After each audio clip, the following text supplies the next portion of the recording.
ئەحمەد شار دەچێتە ناو ڕێکەوتنی ئیبراهیمیەوە لەگەڵ ئیسرائیل. ژوان لەگەڵ دوژمن.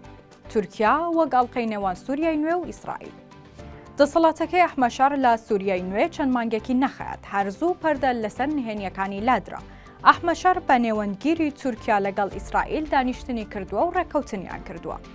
شەرع لەگەڵ ئیسرائیل بەنهێنی ڕێککەوتووە و دەیەوێت بچێتە ناو ڕێکەوتنامەی ئیبراهیمیەوە. ڕێکەوتنامەی ئیبراهیمی واتە ئاساییکردنەوەی پەیوەندی لەگەڵ ئیسرائیل و دەستکردن بە ئاڵوگۆڕی بازرگانی و پەیوەندی دیپلۆماسی.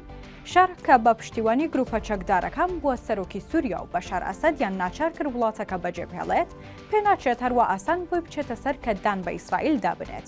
بۆیە گروپە چەکدارە ئیسلامیەکان ئەگەر دان بنێن بە ئیسرائیلدا وەک خواردنەوەی پیاڵە ژەهرەکە وایە، چونکە ئیسرائیل دوژمنە ئەبەدیەکەی وڵاتانی ئیسلامیە و هەروە ئاسان بەسەر شەرع و سووریای نوێدا تێناپەڕێت. ئاژانسی ڕۆیتەرز بڵاوی کردەوە کە لە ژێر سەرپەرشتی تورکیا دەسەڵاتی نوێی سووریا بە سەرۆکایەتی ئەحمەد شار لەگەڵ ئیسرائیل کۆبوونەتەوە و ڕێککەوتون لەسەر ئاساییکردنەوەی پەیوەندیەکانیان. ڕێککەوتنی ئیبراهیمی ساڵی 2020 لە سەر وەختی کۆتایی هاتنی ئیدارەی ترامپدا کرا.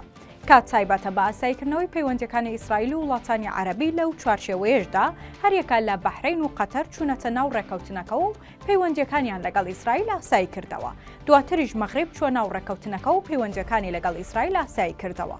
هەڵبژاردننی ناوی ئیبراهیم بۆ ڕێکەوتنەکە لە ناوی پێغەمبەر ئیبراهیمەوەیە. ئەمەش وەک خاڵێکی هاوبەشی نێوان موسڵمان و جوولەکە کە باوکە گەورەی پێغەمبەری هەردوو ئاینەکەیە.